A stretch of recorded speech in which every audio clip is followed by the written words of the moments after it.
Focus basically ऐसे लोग हैं जो पाकिस्तानी है या जो उर्दू अंडरस्टैंड करते हैं, इंग्लिश नहीं करते, तो वहाँ मजीद ब्लॉकेज कर सकता है ओके और आपको दोबारा हार्ट अटैक हो सकता है। या मुझे हार्ट डिजीज है या लाइक ब्लड प्रेशर का इशू है या डायबिटिक है, तो वो पहले बताएं ताकि आप उन्हें पूरा मेरा जो गोल है ना वो ये होना चाहिए कि हमने पेशेंट को ट्रीट करना है, हमने डिजीज को ट्रीट नहीं करना। Very good. औज़ बिल्लाहि मिनश शैतानिर रजीम, बिस्मिल्लाहिर रहमानिर रहीम। अस्सलाम वालेकुम पाकिस्तान, मैं हूं नईम और मैं आज आप लोगों के लिए एक और बड़ी इंफॉर्मेटिव एपिसोड लेके आपकी खिदमत में हाजिर हुआ हूं। मुझे बहुत ज़्यादा मैसेजेस और आप लोगों के पैगामात जो मौसूल हो रहे थे कि दांतों के हवाले से मज़ीद आप इंफॉर्मेशन जो है वो हमें प्रोवाइड करें।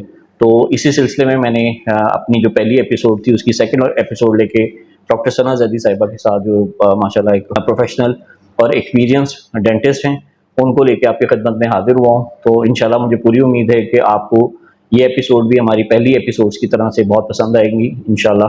तो हम शुरू करते हैं। अस्सलाम वालेकुम डॉक्टर साहिबा, कैसी हैं आप? ठीक ठाक जी, हैं? वालेकुम अस्सलाम। डॉक्टर साहिबा, सबसे पहले तो मैं आपका बहुत मशकूर हूँ कि यकीनन बहुत टफ शेड्यूल है आपका, तो उसमें से आपने हमारे लिए और हमारे देखने वालों के लिए टाइम निकाला, तो once again thank you very much. तो डॉक्टर साहिबा, आज आप प्लीज़ बताइएगा कि हम किस टॉपिक पे बात करने जा रहे हैं?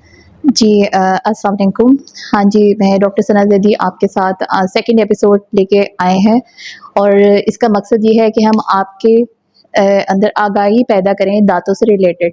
आज का हमारा टॉपिक है कि दांत निकलवाने से पहले की एहतियाती तदाबीर क्या है और दांत निकलवाने के बाद क्या हदायत आपको फॉलो करनी है। ठीक है? जी जब भी कोई पेशेंट दांत निकलवाने के लिए किसी भी डेंटल क्लिनिक में जाता है तो उसको अपने तौर पे कुछ प्रेपरेशंस करनी होती हैं। कुछ प्रेपरेशन होती है जो डेंटिस्ट करता है और कुछ प्रेपरेशन होती है जो कि पेशेंट को खुद करनी होती हैं। उसमें यह है कि जब भी आप कोई दांत निकलवाने जाएं तो आप हल्का फुल्का कुछ खाना खा के जाएं, खाली पेट आपने नहीं जाना। और अगर आपका कोई हेल्थ इशू है वो आप पहले ही डॉक्टर को बताएं, आपने कुछ भी हाइड नहीं करना, क्योंकि बाद में दांत निकलवाने के बाद या दांत निकलवाने के दौरान कोई भी इशू बन सकता है। जी डॉक्टर साहब, बहुत शुक्रिया, आपने ज़बरदस्त बेसिक इन्फॉर्मेशन जो है वो हमारे व्यूअर्स को प्रोवाइड की है। इसमें ज़ाहिर सी बात है कुछ कुछ क्वेश्चंस जो हैं वो रेज होंगे, तो मैं क्योंकि अपने व्यूअर्स की आवाज़ हूँ, जो उनके सवालात जो हैं वो इंशाल्लाह आप तक पहुँचा रहा हूँ। तो जैसे हमें पहली हमारी एपिसोड में भी कुछ कमेंट्स थे, तो हम उसको भी साथ साथ कोशिश करूंगा कि मैं सवालों की सूरत में मैं अपनी इस एपिसोड के अंदर ऐड करूं। मैं ये पूछना चाह रहा हूँ कि अगर कोई डायबिटिक है या जिसको मतलब लोग ऐसे भी होते हैं जिनको ब्लड प्रेशर के इशू हैं या और मामला है, तो क्या वो उनको दांत निकलवाना उनके लिए मुनासिब है या नहीं है? ये थोड़ा सा इसमें आप रोशनी डालें। हाँ जी, उसमें ये है कि अगर कोई ज़ियाबतीस का मरीज़ हमारे पास आता है तो उसको चाहिए कि अपनी शुगर को जो है कंट्रोल करे, क्योंकि दांत निकलवाने के बाद एक जो ज़ख्म बनता है वो ज़ख्म भरने में मसाइल पैदा हो सकते हैं। इसलिए और खाली पेट हम कभी भी एडवाइस नहीं करते ज़ियाबतीस के मरीज़ को कि वो खाली पेट आए दांत निकलवाने। बाकी मरीज़ों की तरह उन्हें भी हम यही एडवाइस करते हैं कि आप हल्का फुल्का परहेजी खाना खा के आएँ और आपकी जो रैंडम शुगर लेवल है वो 180 से नीचे होना चाहिए, 180 मिलीग्राम पर डेसीलीटर से। ठीक है। तो अगर आपका शुगर लेवल उससे ज़्यादा है तो काफ़ी हद तक चांस होता है कि आपके ज़ख्म भरने में मसाइल पैदा होंगे। ओके। ठीक है?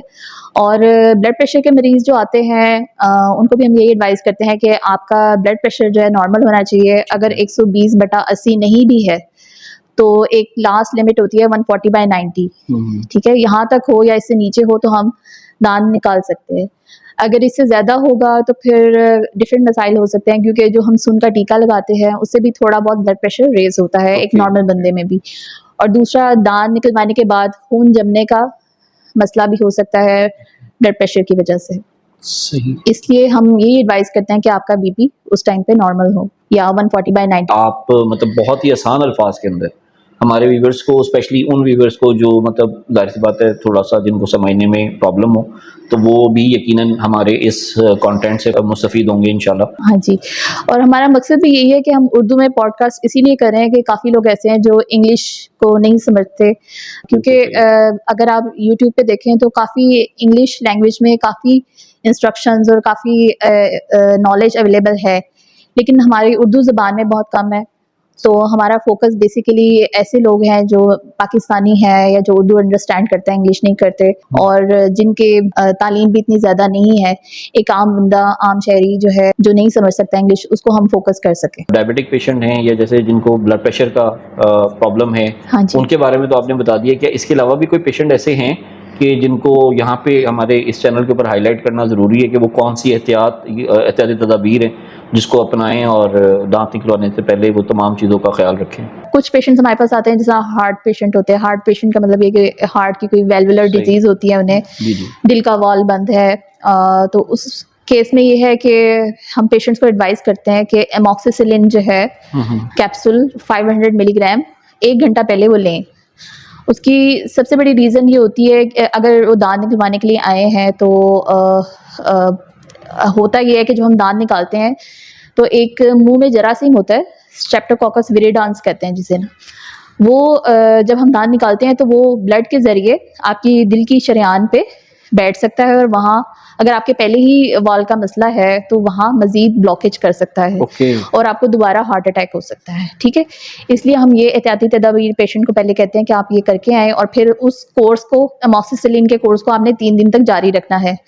दिन में 3 दफ़ा लेना है और 3 दिन तक जारी रखना है। तो ये चीज़ें काफ़ी इम्पोर्टेंट होती हैं और हार्ट के पेशेंट्स जो हैं वैल्वुलर डिजीज़ के, उनमें एक्चुअली और कुछ दवाइयाँ होती हैं जो कि खून जमने के केमिकल्स को कम कर देती हैं। उसमें कुछ दवाइयाँ ऐसी होती हैं जो प्लेटलेट्स को कम करती हैं, ठीक है? अब प्लेटलेट्स ऐसे खुलिये हैं हमारी बॉडी में जो कि खून जमाने में काम आते हैं, ठीक है?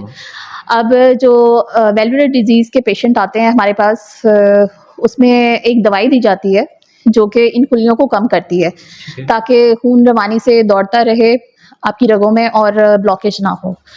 तो अगर वो दवाई पेशेंट ले रहा है और उसका प्लेटलेट का लेवल बहुत लो है, 1 लाख से नीचे है प्लेटलेट का लेवल, तो खून जमने का मसला हो सकता है। इसलिए या तो आप ऐसे पेशेंट्स का पहले से कंप्लीट ब्लड टेस्ट करवाएँ और उसमें प्लेटलेट्स के लेवल पहले देख लें। अगर नॉर्मल हैं तो हमें वो दवाई छुड़वाने की ज़रूरत नहीं होती।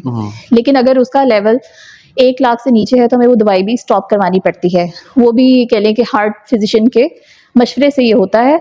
आपको इंडिविजुअली ये डिसीजन नहीं लेना चाहिए क्योंकि सम टाइम कुछ दवाइयों का छुड़वाना जो है लाइफ थ्रेटनिंग भी हो सकता है पेशेंट के लिए, यानी जानलेवा भी हो सकता है। डॉक्टर साहब इसमें मतलब अगर हम ऐसे भी सजेस्ट कर सकते हैं पेशेंट को कि वो बेहतर है कि जब दांत निकलवाना है तो पहले वो डॉक्टर को विजिट करे, जिससे आपने दांत निकलवाना है अपना, जो डेंटिस्ट हैं उनके पास जाएं, जाके उनसे अपना जो भी प्रॉब्लम है पहले डिस्कस करें कि मैं मतलब इस चीज़ का पेशेंट हूँ या मुझे हार्ट डिजीज़ है या लाइक ब्लड प्रेशर का इशू है या डायबिटिक है, तो वो पहले बताएं ताकि आप उन्हें पूरा गाइड करें और देन फिर वो अपनी उन तैयारी के साथ जो है वो दांत निकलवाने के लिए आपके पास आएँ। हाँ जी, बिल्कुल। मैं ये कहती हूँ कि हमारा जो गोल है ना वो ये होना चाहिए कि हमने पेशेंट को ट्रीट करना है, हमने डिज़ीज़ को ट्रीट नहीं करना। Very good. ठीक है? अगर आप पेशेंट को ट्रीट कर रहे हैं तो फिर उसकी पूरी बॉडी और उसके जो भी हेल्थ इश्यूज़ हैं वो सारा कुछ इम्पोर्टेंट, ठीक है? अगर कोई और हेल्थ इश्यूज़ हैं उनको लाज़मी डिस्कस करना चाहिए पहले, अपॉइंटमेंट से पहले। अगर आप ये फॉलो करते हैं तो फिर कॉम्प्लिकेशंस के चांसेस भी कम हो जाते हैं और अगर कॉम्प्लिकेशंस होती भी हैं तो वो ईज़िली हैंडल हो जाता है। अच्छा मुझे ये बताइएगा कि इसके अलावा भी कुछ डिजीज़ेज़ ऐसी हैं कि वो पेशेंट जो है वो डेंटिस्ट के पास जाए और जाके उससे पूरा डिस्कस करे, अपनी प्रॉब्लम बताए और हाँ देन जी। फिर वो उसको अपने आप को प्रिपेयर करे कि मैंने अब जाके जो है अपनी ट्रीटमेंट करवानी है। तो आप ज़रा प्लीज़ इस पे भी बताइएगा। जी, जी। अब कुछ पेशेंट्स होते हैं जिस दमा के मरीज़ होते हैं।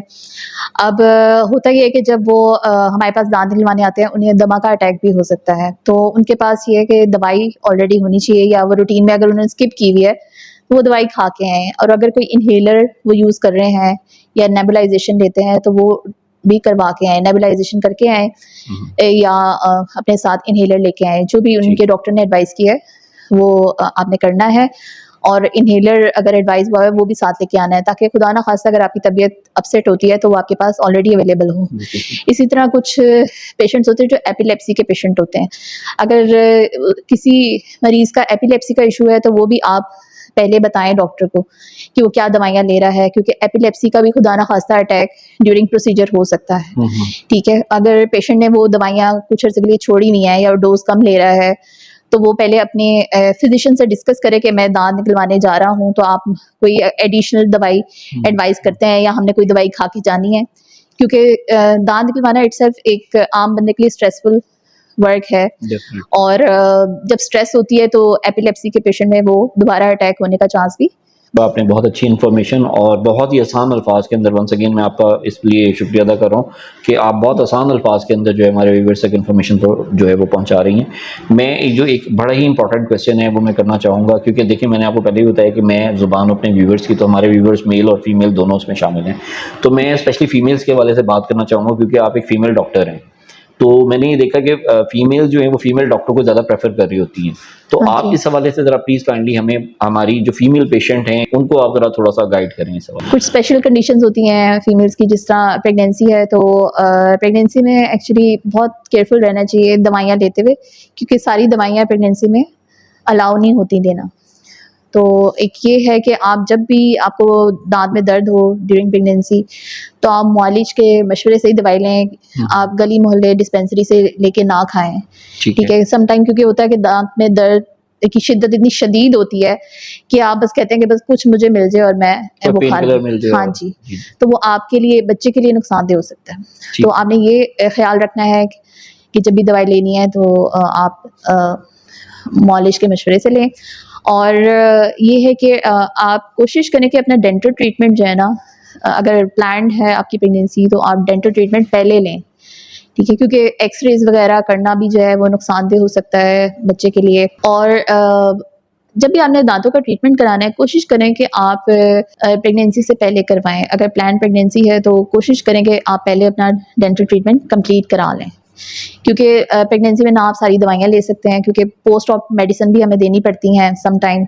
अगर हमने कोई भी ट्रीटमेंट किया है उस दौरान हमें देनी पड़ती हैं, जो कि हम प्रेगनेंसी में नहीं दे सकते। और एक्सरे एक्सपोजर भी अवॉइड करते हैं प्रेगनेंसी में, क्योंकि बच्चे के लिए नुकसानदेह हो सकता है। और फीमेल्स के लिए एक और चीज़ भी है, ज़्यादातर हमारे पाकिस्तान में ख़वातीन जो हैं एनीमिक हैं। एनीमिया अगर है तो उसमें वुंड हीलिंग का चांस जो है ना ज़रा कम हो जाता है।